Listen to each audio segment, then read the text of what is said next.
안녕하세요. 안녕하세요. 책 과소비 이정은입니다. 책과 소비 정수진입니다. 반갑습니다. 반갑습니다. 저희 둘은 책 완독률이 좀 낮아요. 심하게 낮죠. 네, 지난번에도 얘기했는데 책 사는 건 엄청 좋아하는데 다 읽고 완료하지를 못한다. 그래서 이 채널을 개설한 건 좀 잘 읽어보자 라는 게 이제 첫 번째 목표죠. 열심히 그리고, 읽기 위해서. 네. 그리고 우리가 같이 북클럽도 하고 있었었는데 거기서 같이 얘기를 나누면 더 좋더라고요.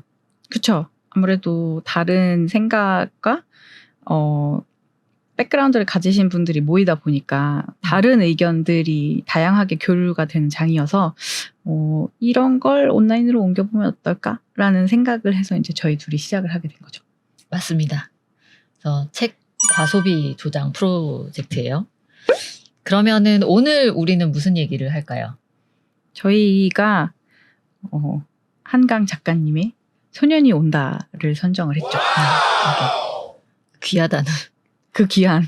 서점에서 지금 매진되고 있는. 저도 매진돼서 이 단행본을 제 친구에게. 그렇게 커밍아웃 하는 겁니까? 그럼요. 있는 척 하려고 그랬는데. 아니에요. 저희 책은 오고 있습니다. 22일 도착했는데 취소 중간에 들어가는 바람에. 이거 나중에 편집해 주실 거죠? 아니요. 이것도 다 내보낼 건데요. 있는 척 하려고 그랬다고요? 그런 거 통하지 않습니다. 방송은 진실해야 돼요. 이 책은 제가 읽고 싶다고 선정했으면 좋겠다라고 말씀을 드려서 시작하게 됐는데 제가 개인적으로 책 읽는 걸 좋아하긴 하는데 좋아하는 한국 작가님이 없어요. 제가 편식을 하다 보니까 독서에서 원래 독서는 편식이 정답이죠.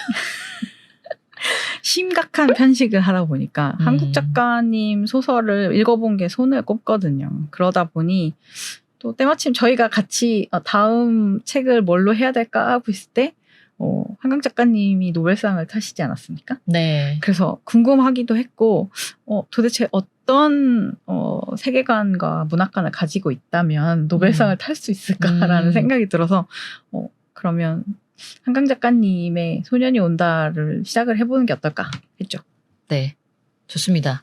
저도 수지님이 읽자고 하니까 너무 좋았고요. 이번에 노벨상을 받으셨다라고 하는데 많이 알지 못했다라는 게 오히려 조금 책 읽자는 사람으로서 좀 부끄럽기도 하고, 그리고 주변에서 워낙에 소년이 온다를 얘기를 많이 하셨어가지고 수지님이 읽자라고 얘기했을 때 반가웠죠. 그 소년이 온다는 총 6장으로 이루어져 있어요. 저는 채식주의자 볼 때 3개 단편이 모여 있다라고 이제 하고 보다 보니까 요런 구성이 좀 익숙하달까? 네, 그러니까 여러 인물들이 하나의 사건을 중심으로 그들의 얘기가 순차적으로 펼쳐지고, 네, 또 그 화자가 너라고 소년을 지칭했다가 나의 얘기가 나오기도 하고 전지적 작가 시점이 나오기도 하고 이런 구성인데, 많은 분이 알다시피 5.18 당시에 있었던 일을 얘기를 하고 있죠. 첫 장 어린 새는 5.18 때 그 사건의 한복판에 있었던 동호라는 소년의 이야기로 시작이 됩니다. 그때 고3 은수, 그리고 미싱사인 선주, 대학생이었다가 이제 휴교령 때문에 내려온 진수, 그리고 2장에 나오긴 하지만 동호가 찾고 있는, 애타게 찾았던 정대라는 친구가 나오고요. 이 친구들의 얘기가 사건이 일어난 당일, 그리고 그 이후 몇 년 후, 한 20년 후, 30년 후 그때를 회상하면서 어떻게 견디고 살아왔고 변화가 있었는가를 담담하게 엮어가는 책입니다. 근데 본격적으로 얘기 시작하기 전에 수지님은 이 책 보고 어떠셨어요? 이게 아무래도 그 편견을 갖기가 쉬울 것 같아요. 노벨상이라는 것 때문에. 와, 어마어마하겠구나. 그런 생각을 가지고 시작을 했는데 책 전체적으로 되게 어둡잖아요. 주제 자체가 상당히 무겁기 때문에 그래서 걱정을 많이 했거든요. 읽으면서 되게 우울해질까 봐. 근데 전체적인 표현이 되게 서정적이었고 이게 뭐랄까, 읽으면서 제가 현장에서 제3자의 입장으로 볼 때도 있고 내가 주인공이 돼서 사건을 볼 때도 있고 왔다 갔다 하는 그런 것 때문에 작가가 이때는 이랬다, 이때는 저랬다 이게 아니라 제가 오롯이 제 감정적으로 느껴지는 부분이 되게 많았던 것 같아요. 그게 작가의 필력일 수도 있죠. 네, 표현이 되게 담백했다고 해야 되나? 담담했어요. 약간 어떻게 보면 르포타주 같은 느낌도 있었고.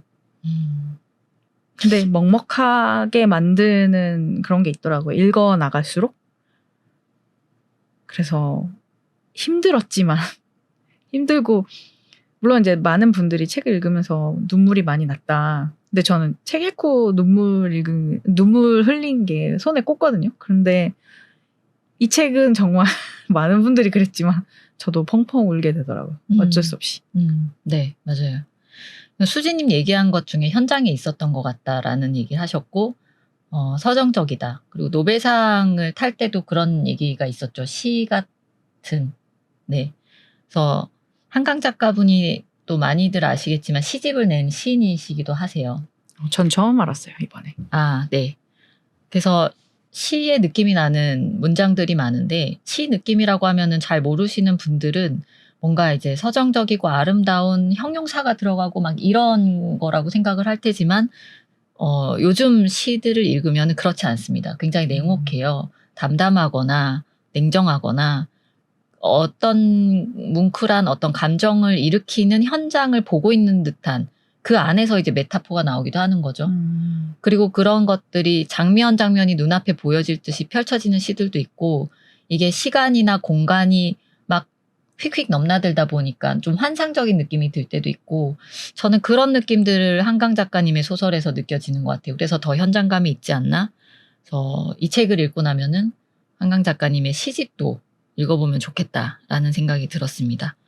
저도 읽으면서 굉장히 울컥했어요. 처음에 읽을 때도 울었고 방송해야 되겠다 싶어서 좀 정리하면서 다시 읽으면서 또 울고 네 원래 잘 울어요 저는 잘 우는데 엄청 울었던 것 같아요. 그래서 지하철에 오가면서 안에서 읽을 때 좀 창피했어요. 아닌 척 하는데 이렇게 눈물이 줄줄줄줄 나니까 정말 질질질 나가지고 책 덮고 이제 아닌 척 이제 눈에 감기인 먼지가 척 낀 척. 네네 감기인 척 코 풀고 그랬던 생각이 납니다.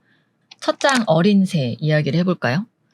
어린 새는 할머니가 돌아가시고 홀령이 빠지는 듯한 그 순간에 동호가 본 것이 그 어린 새죠. 그러니까 홀령에 대한 게 제목으로 소제목으로 들어가 있고요.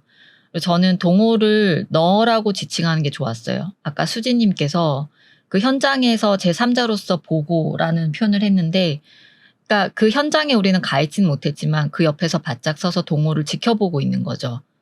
그래서 그저 책 밖에 서 있는 독자가 아니라 사건의 목격자가 된 느낌이라서 좋았어요.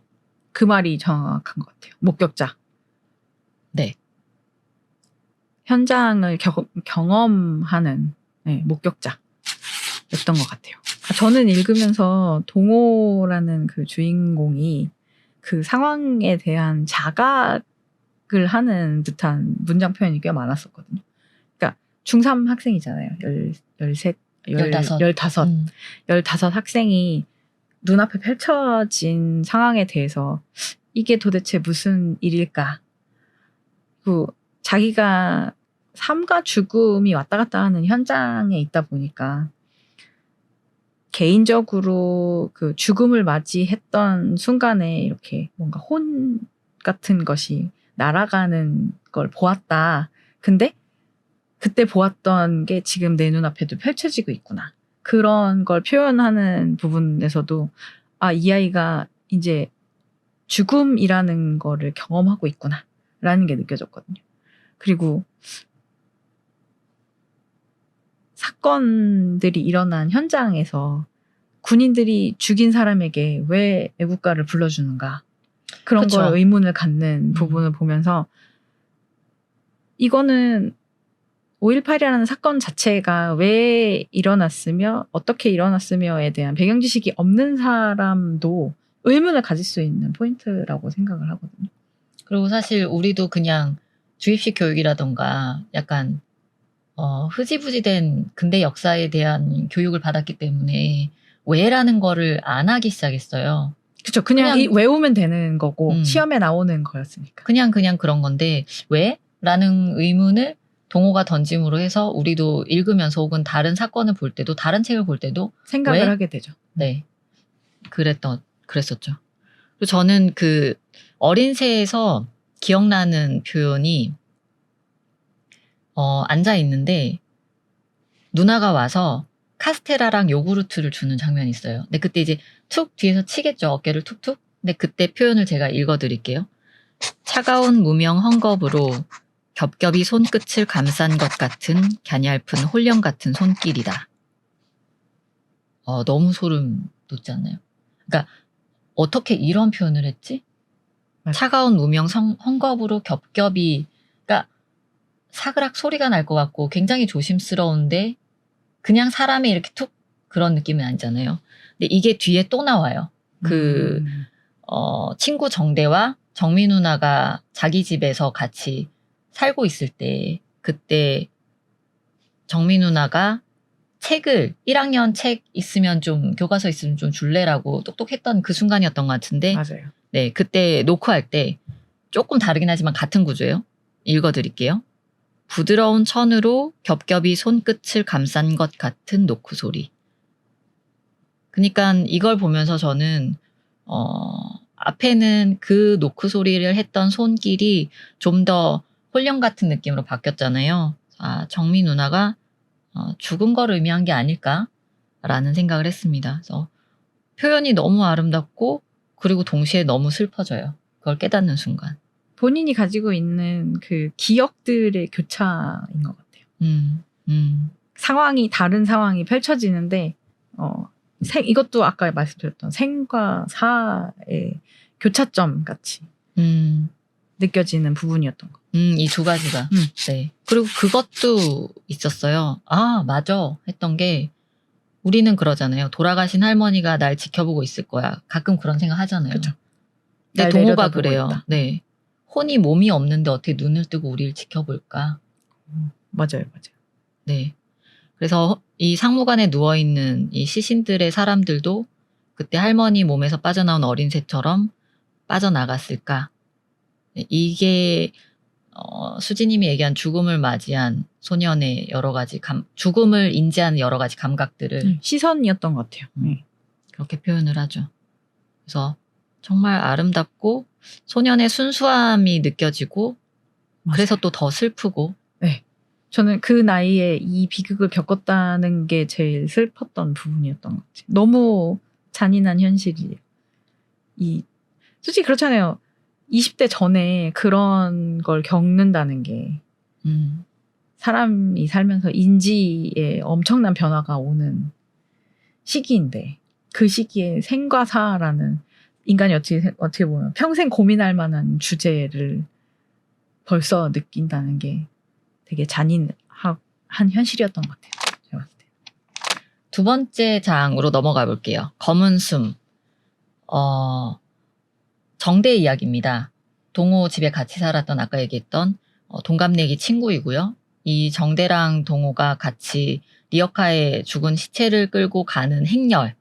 그 행렬에 있다가 군인들의 무자비한 공격, 사실상 말도 안 되는 공격이에요. 민간인을 스나이퍼들이 총도 없는 민간인들의 행진을 군인들이 앞에서 막은 것도 아니고 옥상 같은 데서 총알이 날아오잖아요. 그건 진짜 말도 안 되는. 너무 화가 났는데 그런 과정에서 정대가 총을 맞는 것을 봐요. 동호는. 그렇지만 그때 도망갔죠. 네, 도망갔다라기보다는 어쨌든 피했죠. 총알이 살아야 날아오니까. 하니까 도망갔는데 네. 피한 거긴 한데 그거에 대해서 본인이 후회하는 장면도 계속 나오죠. 네. 그래서 그 두 번째 장에서는 정대가 죽었다라는 게 나와요. 그리고 홀령으로 나타나죠. 그래서 너무 슬펐어요. 그래서 죽어서 홀령이 된 홀령이 1인칭으로 자기 얘기를 합니다. 그리고 그 혼이 자신의 몸에서 떠나가지를 못해요. 그렇게 매여 있다라는 설정으로 가게 되는데 그러다 보니 홀령이니까 잠을 잘 수도 없고 눈을 감을 수도 없고 계속해서 썩어가는 자기의 몸을 보면서 어느새 증오의 대상으로 자기 몸을 쳐다보게 됩니다. 인간성을 잃어버린 자기 몸을 증오하게 된 거죠. 그냥 고기 덩어리라고 표현하잖아요. 그러면서 저는 이 말이 너무 절절하고 아팠어요. 왜 나를 죽였지? 왜 누나를 죽였지? 어떻게 죽였지? 그 왜라는 게 사람이 힘든 일이 있을 때 첫 번째로 분노하게 되면서, 그러니까 힘든 일마다 다르겠지만 병에 걸렸다거나 뭐 회사에서 갑자기 뭐 해고가 됐다거나 아니면 사랑한 사람이 갑작스럽게 이별을 통보했다거나 했을 때 왜가 나와요. 그죠? 왜 내가 이 병에 걸렸어? 왜 나지? 제일 왜, 많이 왜 나랑 이별하려고 그래? 회사가 왜 나를 잘 일하고 있는데?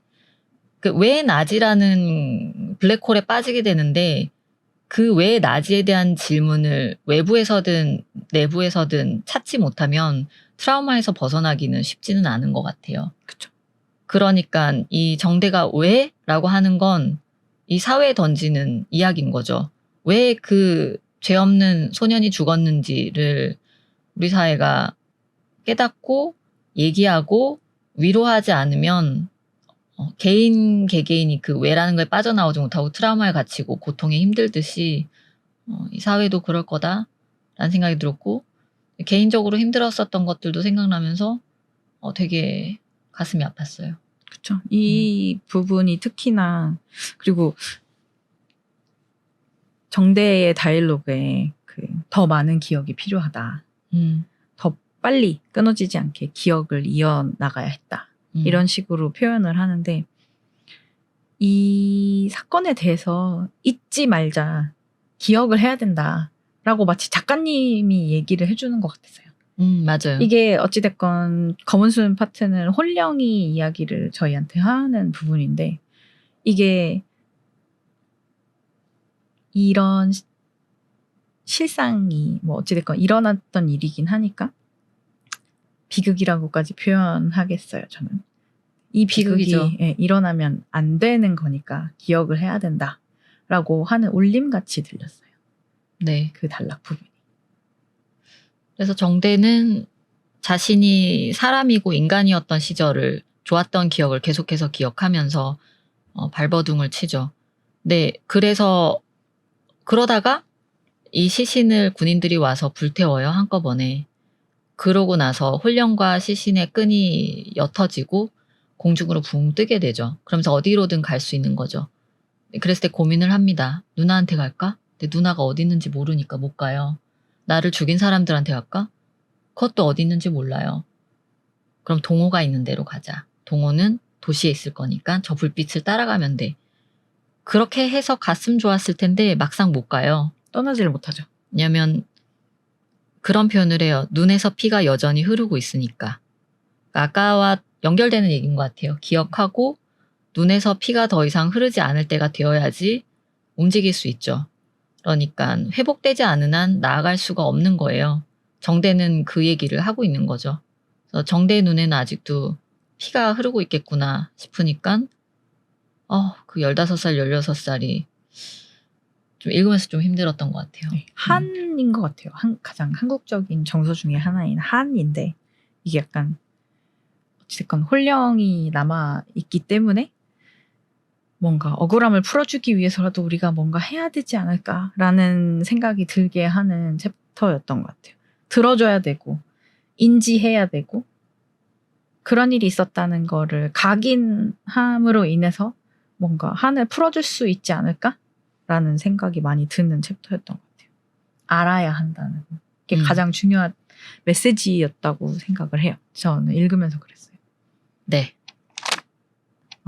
다음 챕터는 7개의 뺨이라는 챕터였는데 이건 이제 은숙 누나가 몇 년 후에 출판사에 취직을 해서 수배당한 번역가를 찾는 과정에서 이제 취조를 당하면서 뺨을 7대를 맞아요. 그 후에 일주일 동안에 있었던 일에 대해서 집합을 해놓은 이야기인데 그 사이에 약간 5.18이 연상되는 희곡과 책을 검열을 당하면서 자기가 있었던 본인의 개인 그 사를 장면을 교차해서 보여주는 듯이 서술을 하셔가지고 되게 영화 같다는 생각이 많이 들었어요.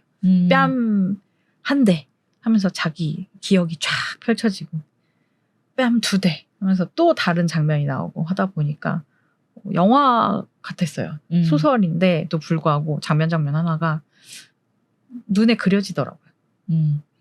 사실 그거는 뺨 2대라는 거는 2번째 날이고, 그렇죠. 3번째 뺨 맞는 거는 3번째 날이고 이런 건데 그러네요. 이렇게 상상을 하니까 그렇게 영화 같은 느낌일 수 있겠네요. 저는 인상 깊었던 부분은 중간에 보면은 다른데 논문이었나요? 거기서 나온 얘기를 발췌해서 인용하는 장면이 나와요. 사람에게 야만성과 숭고함은 원래 있는데 이게 군중의 힘을 빌려서 무언가 하나가 발휘가 되는 건데 그 발현되는 거에 대한 근거는 아직 모르겠으나 문제는 이 군중은 야만적이라서 야만성이 발휘되고 이 군중은 사람들이 개개인이 더 숭고한 사람들이라서 숭고함이 발휘된다는 게 아닌 거예요. 그럼 이제 한편으로는 그런 생각이 들었어요. 아, 개개인의 탓이 아닌가?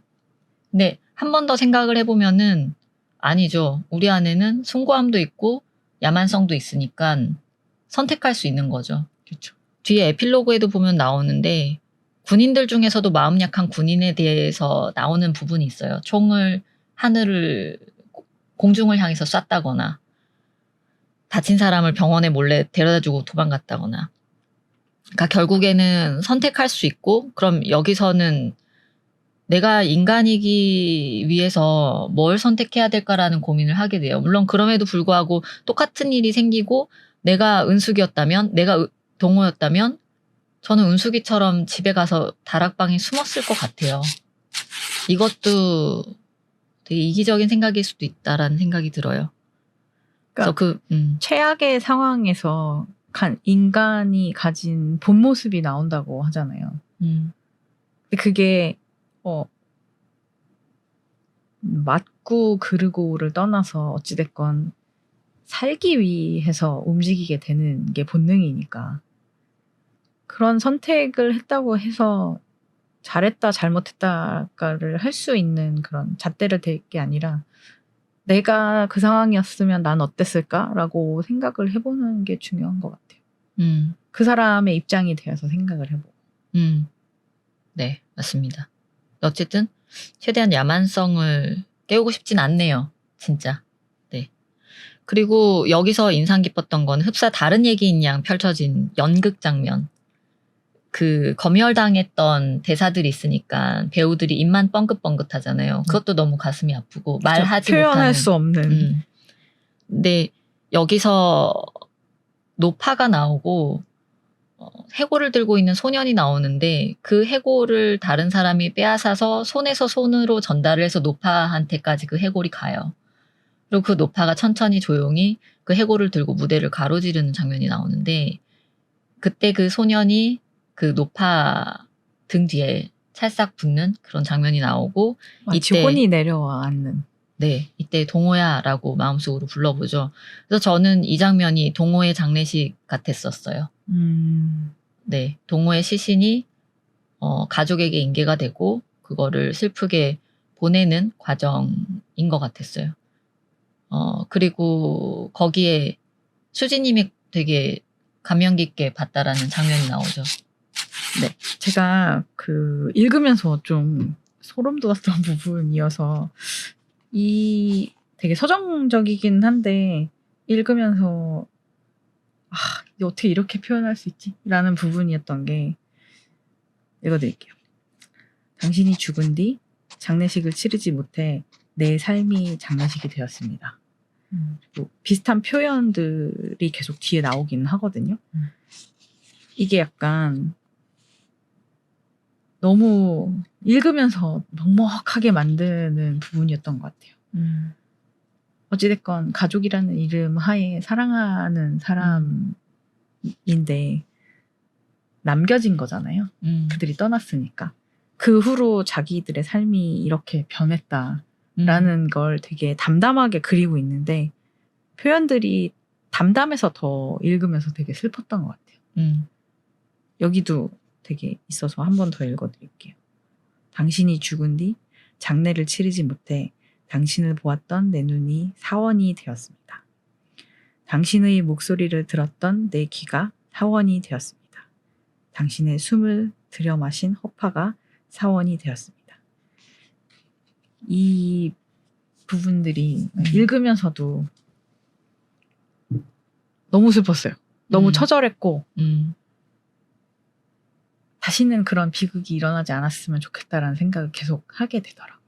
근데 지금도 지구상 어딘가에서는 전쟁이 일어나고 있죠. 이 일이 계속 반복되고 있고, 그러니까 한강 작가가 지금 이걸 축하할 때냐라고 얘기했던 게, 그런 고통과 폭력을 인터뷰하고 시간이 지났지만 현장에서 지켜보고 소설로 적어낸 작가라면은 감히 축하하기가 쉽지가 않았을 것 같아요. 네. 그래서 그 부분을 읽으면서 그 마음이 이해가 됐어요. 네. 다음 장으로 넘어갈게요. 네, 얘기하기가 쉽지는 않은 것 같아요. 그때그때마다 좋았던 부분을 얘기를 하다 보니까 감정이 이제 올라올 때가 있어서 갈수록 힘듭니다. 네, 내용들이 뒤로 갈수록. 네, 뒤로 그 갈수록 폭력의 잔인한 현장을 굉장히 구체적으로 얘기를 해주고 있어요. 그냥 우리가 고문받았어라고 하면 모든 게 뭉뚱거려져 있잖아요. 근데 그 안에서 어땠다라는 현장을 실질적으로 고문받았어라고 텔링하는 게 아니라 쇼잉을 하는 순간 우리는 현장에 있게 되고 그 고통을 고스란히 느끼게 되죠. 이번 장에서는 진수의 이야기가 나오는데 진수가 나오진 않아요. 진수와 함께 붙잡혀서 연행돼서 고문을 받았던 한 남자의 얘기가 나오고, 진수는 살아남긴 합니다만, 고문을 겪고도 살아남긴 합니다만 괴로움에 못 견뎌 죽게 됩니다. 그 부고를 듣고 난 후에 이 남자의 이야기입니다. 그리고 형식은 논문을 쓴다는 사람에게 인터뷰를 하는 형식이에요. 그래서 이게 장마다 어떤 형식이나 시점들이 달라지는 게 굉장히 다이나믹하고, 그러다 그렇죠. 보니까 뭔가 너무 소설 같거나 너무 기사 같거나 이런 게 아니라 다양한 형식으로 접근되니까 끝까지 읽을 수 있고 또 읽는 재미도 있고 더 현장감이 있었던 것 같아요. 전 이 부분, 이 챕터 새와 피에서 특히나 소름 돋았던 부분 중에 하나가 모나미 볼펜을 떠올리면서 자기가 고문 받았던 거를 이제 연상을 하게 되잖아요. 저 집에 모나미 볼펜 많은데 못 쓸 것 같아요. 모나미 볼펜에겐 죄송합니다만. 그게 너무 무서웠던 것 중에 하나인데, 그냥 볼펜 그러면 진짜 아까도 얘기하셨던 것처럼 집에서 굴러다니는 정말 일상적인 물건인데 그걸로 고문 받았다는 사실 하나 때문에 그 물건이 매개체로 인해서 현실과 과거를 왔다 갔다 하잖아요. 그게 너무 자기가 가지고 있는 트라우마가 이 정도다라는 거를 너무 생생하게 표현이 돼 있으니까 너무 무서웠어요. 그냥 자기는 아직도 그 트라우마 안에 살고 있는 거잖아요. 그래서 표현들도 그렇고 읽는 내내 계속 이분은 얼마나 무서웠을까. 이 진수라는 사람이 결국은 이제 추후에 수면제가 아니면 잠을 못 자고 술로 이 삶을 어찌됐건 이어가다가 삶을 놓게 되잖아요. 근데 그럴 수밖에 없었다라고 느껴졌어요. 계속 그 고통이 표현에 나온 것 중에 하나가 막 눈꺼풀에 달라붙어서 떨어지지 않는다 막 이렇게 표현을 하시는데, 그러니까 눈을 감아도 보이는 거잖아요. 그죠? 눈꺼풀 그죠? 안쪽에 네. 들러붙어 있어서 피할 수가 없는 거니까 그렇게 표현을 하는 부분들이 상상이 되니까 너무 힘들었어요, 읽으면서. 네, 이 일상을 다 짓밟아 버리죠, 폭력이라는 게. 모나미도 그렇고 제2대학이라고 하는 곳도 나중에 나오는데, 그쵸. 네, 그 공놀이하고 좋았던 기억이 가득한 제2대학이 사실은 벗어나고 싶었던 지옥이었다라는 사실을 깨닫는 거, 그 장면도 같이 생각이 납니다. 나중에 고문받다가 풀려나서 나와 보니 알고 봤더니 그 장소가 그 장소였으니까. 그리고 그 분의 이 언급 중에 이런 말이 있어요. 나는 싸우고 있습니다. 날마다 혼자서 싸웁니다. 살아남았다는, 아직도 살아있다는 치욕과 싸웁니다. 내가 인간이라는 사실과 싸웁니다. 오직 죽음만이 그 사실로부터 앞당겨 벗어날 유일한 길이란 생각과 싸웁니다. 얼마나 힘들었으면 죽고 싶을까? 근데 그 죽음만이 탈출할 수 있는 길이다라는 생각을 가지지 않으려고 또 열심히 싸우는 거예요. 근데 또 한편으로는 살아있다라는 것도 치욕적이다라는 것도 싸우는 거죠. 그러니까 차라리 감정이 그냥 분노가 있거나 그냥 슬픔이 있거나 그냥 죽고 싶다가 있거나 이런 모르겠는데 너무 복잡해요. 그 복잡한데 어떤 것도 선택할 수 없는 괴로움이 요 말에 표현이 되어 있어서 그럼에도 불구하고 진수 학생이 죽은 거 학생은 아니었지만 그때는 오죽하면 그랬을까. 네, 맞아요. 네. 오죽하면 네. 그만큼의 고통이 느껴졌어요. 많은 그 드라마나 영화나 뭐 스토리텔링 안에서 자살이라고 하면 엑사일이니까 그 자리에서 도망간다고 표현을 많이 하거든요. 그렇죠. 엑시트, 탈출이라는 말이 그쵸. 나오죠. 탈출인데 이건 탈출의 의미를 벗어나는 것 같아요. 이거 아니면 이 방법이 아니면 없는 거예요. 아무것도. 그래서 더 처절했던 것 같아요. 근데 그게 답은 아니다라는 생각을 계속 하고 심어주죠. 있잖아요. 계속 네. 심어주죠. 이게 또 작가분이 하고 싶은 말인 것 같아요. 맞아요. 치욕적이더라도 분명 치욕적이게 느끼더라도 살아야 한다라는 거 그리고 그렇게 노력하는 사람이 있다는 거 우리는 알아야 되는 거고요. 그렇죠. 그래서 아까 2장에서도 동호가 아니라 정태군요. 정대. 정대가 기억해야 한다고. 기억을 해내야 한다고. 잊으면 안 된다고. 계속 그렇게 이야기했던 것 같습니다. 이번에는 선주 누나의 이야기예요. 거기 이제 같이 시체를 닦고 했던 20대 미싱사 누나였죠. 제목은 밤의 눈동자. 초반에 이렇게 시작합니다. 다른 밤의 눈동자 같지 않아? 라고 했더니 선주가 무섭다 그래요. 너는 어떻게 이렇게 애가 여리니? 이러면서 이제 입에 과일을 넣어주는. 나중에 그 부분을 회상을 하기도 하죠. 어떻게 보면 굉장히 정겨웠던 돌아가고 싶은 그러나 절대 돌아갈 수 없는 그 시절인데 이건 선주 누나가 미싱하면서 그때 당시 이제 노동권에 대한 운동들이 많았죠. 그래서 그 운동을 하다가 잡혀서 배를 맞아서 내장이 파열이 되고 아프고 그때 많이 도와줬던 성희 언니와 뭔가 연락도 흐지부지 되고 왜냐하면 고통스러웠을 거니까 성희 언니를 본다는 건. 그러고 나서 이제 광주로 와서 미싱사가 돼요. 왜냐하면 서울에서는 블랙리스트가 돼서 어디에도 취업이 안 되기 때문에 그쵸. 그래서 5.18에 연루가 되고 또다시 연행돼서 고문받고 너무 잔인한 장면들에 대한 게 막 섬세하게 설명되지 않지만 그게 뭐다라는 거는 이제 나오니까 그 부분도 마치 경찰서에서 서술하는 것 같았어요. 나한테 이런 일 있었다. 그게 되게 있었다라고 하는데 그 장면 그 문장 하나하나가 너무 섬뜩했어요. 그런 일이 어떻게 일어날 수 있지? 라는 생각이 많이 들 정도로 제가 읽고 싶지 않을 정도로 무서운 파트였던 것 같아요. 네, 좀 많이 끔찍해서 언급하기조차 무섭죠. 초반에 밤의 눈동자인 달이 무섭다 그랬잖아요. 그리고 제목이 밤의 눈동자예요. 네, 그런 생각이 들었어요. 왜 무섭지? 왜 무섭다 표현했지? 그리고 제목을 왜 이걸로 정했을까?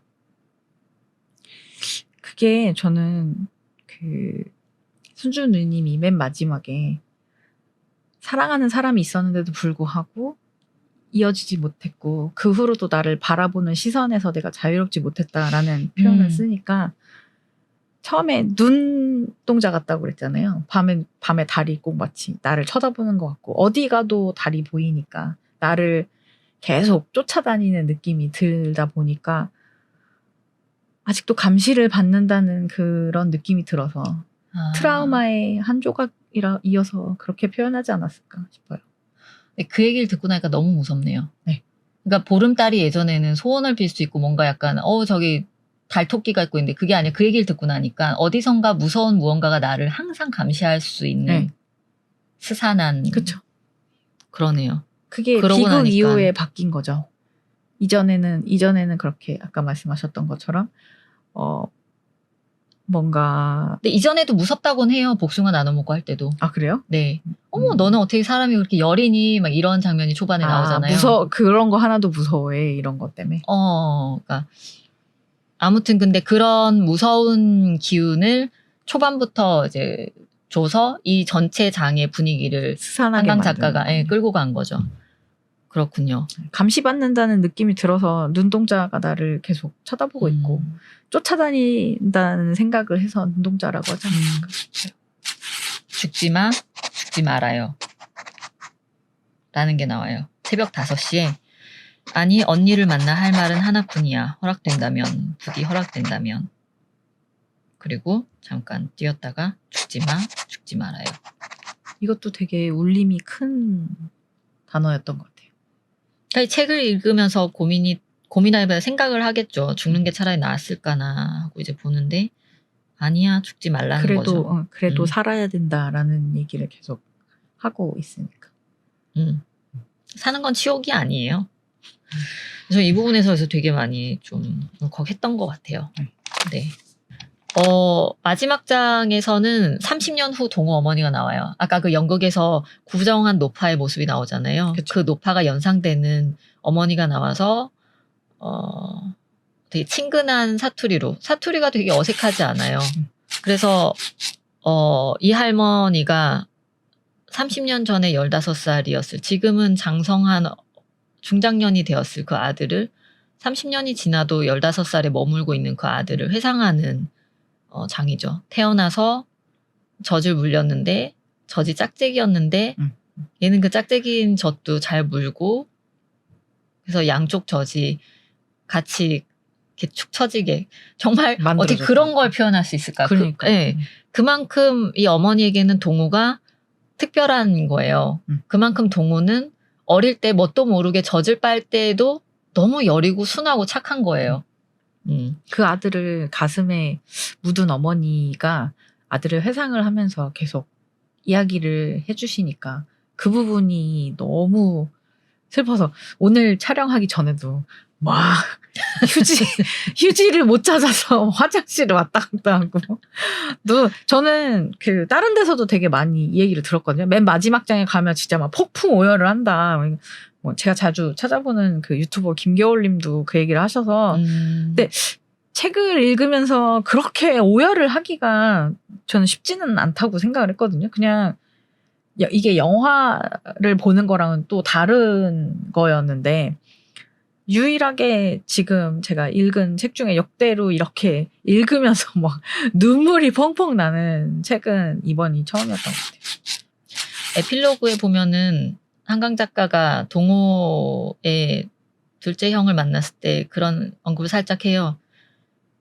어머니였으면 아마 얘기했을 거다. 당신이 연락했을 때 내가 만날지 말지 얘기를 할지 말지 고민했는데 어머니였으면 아마 붙잡고 하루 종일 얘기했을 거라고. 그 하루 종일 얘기했을 것 같은 내용인 거예요. 맞아요. 예. 우리 애가 이렇게 시작하는.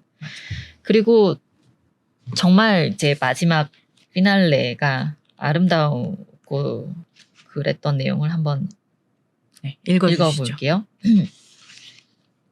이 장면은 두 형이 학교를 가고 동호는 아직 학교를 안 갈 때 심심하니까 엄마를 이끌고 아빠의 일터로 맨날 걸어갔을 때 그때 일이에요. 동호는 햇빛을 좋아하고 나무 그늘이 지면은 그것보다는 햇빛으로 가자고 자꾸 엄마 손을 이제 이끌고 가는 거죠. 그걸 상상하면서 보면 좋은데 엄마 저쪽으로 가. 기왕이면 햇빛 있는 대로. 못 이기는 척 나는 한없이 내 손에 끌려 걸어갔대. 엄마 저기 밝은 데는 꽃도 많이 폈네. 왜 캄캄한 데로 가? 저쪽으로 가. 꽃 핀 쪽으로. 많이 슬퍼요. 그래서 되게 아름다운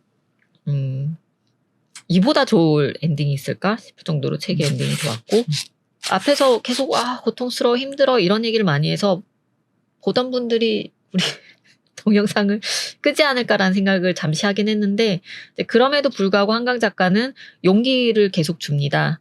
막연하게 그래도 미래는 밝을 거야가 아니라 저는 한강 작가가 주는 메시지가 3개인 것 같아요.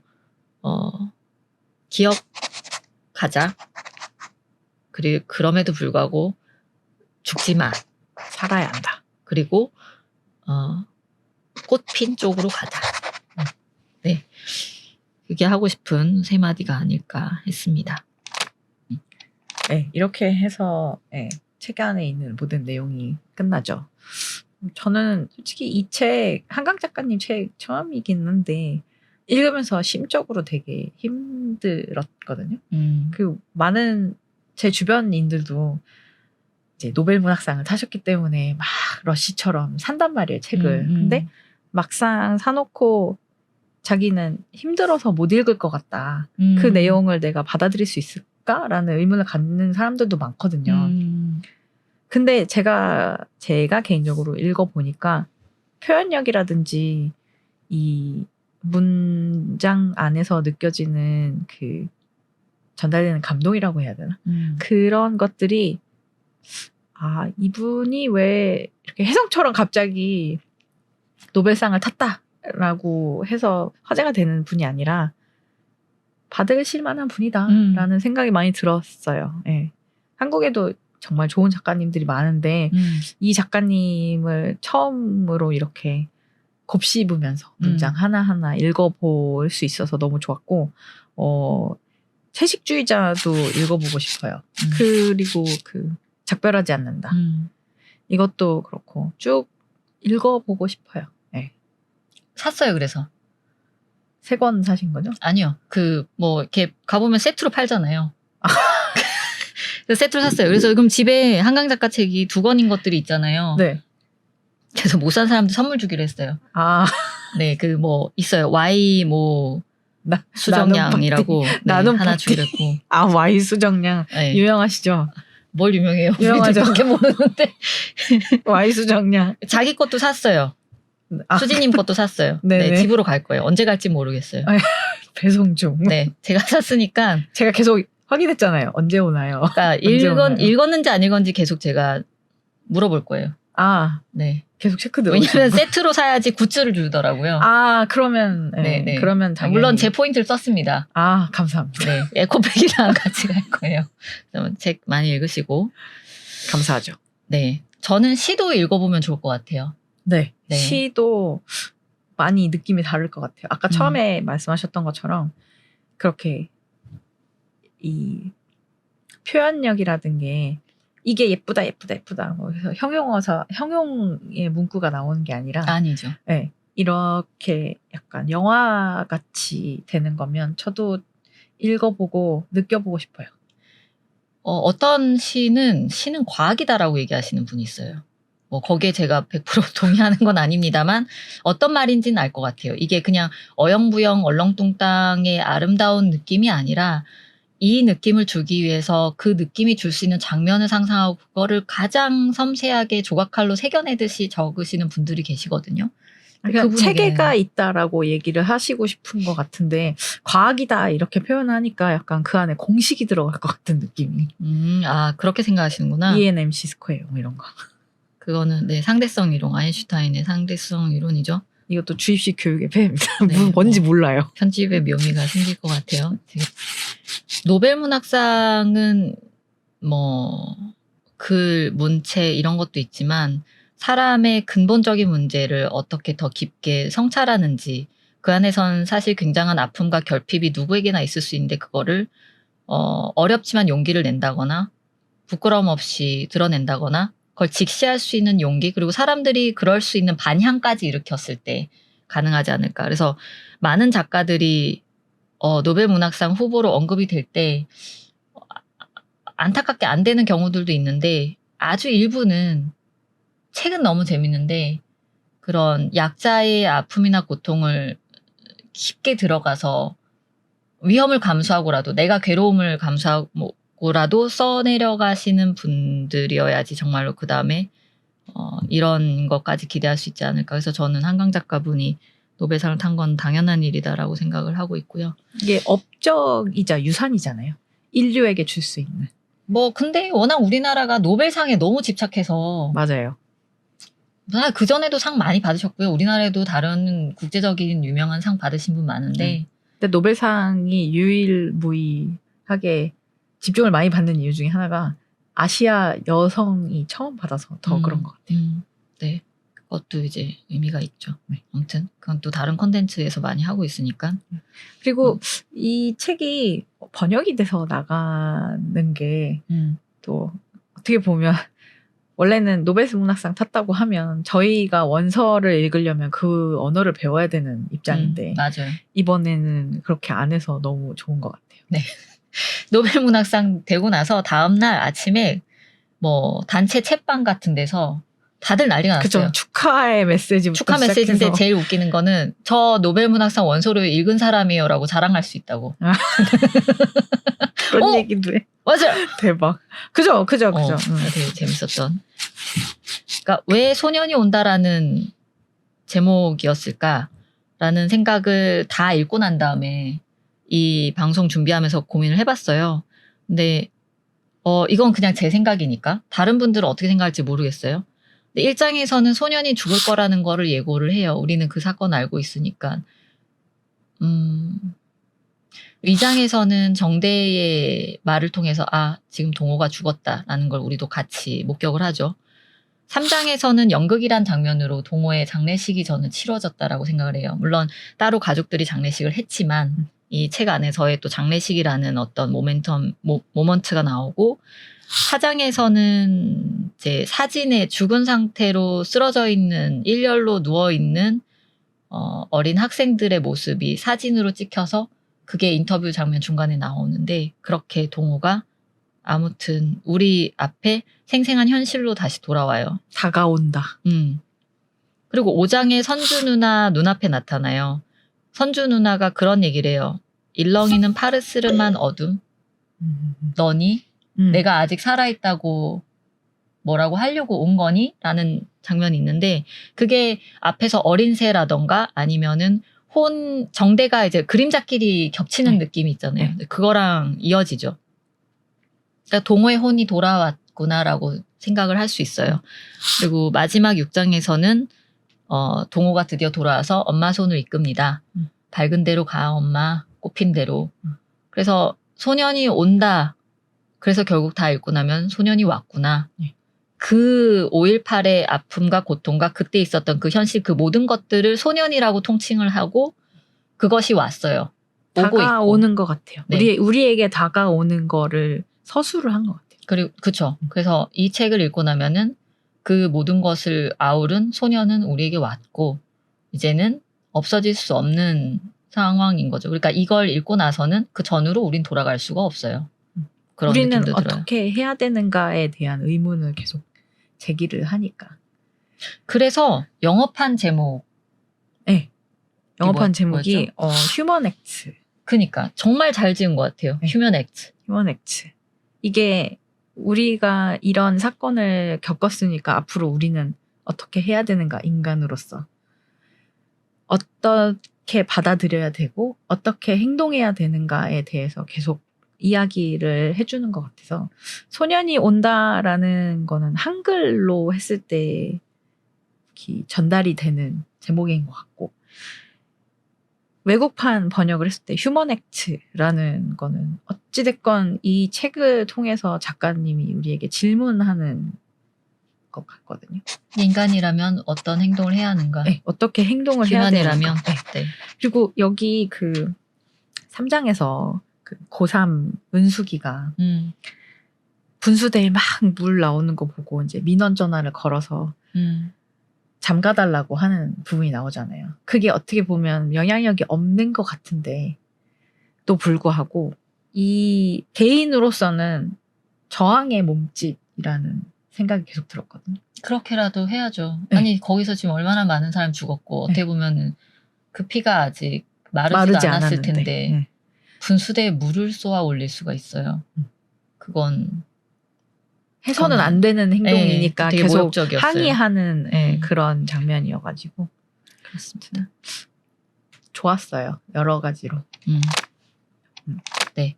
마지막으로 이 영상을 보시는 분들한테 우리가 해주고 싶은 얘기들이 있죠. 책을 읽는 거에 대해서 관심을 많이 갖다 보니까 음. EBS에서 되게 좋은 다큐가 나오고 있더라고요. 독자 생존이라고 목요일 10시 45분에 우리 EBS 관계자 아닙니다. 거기 여기서 갑자기 광고를 하시네. EBS의 다큐 퀄리티가 상당하기 때문에 저는 개인적으로 10시 40분을 맞출 수 없어서 구독을 했습니다. 한 달 구독 4,500원. 네.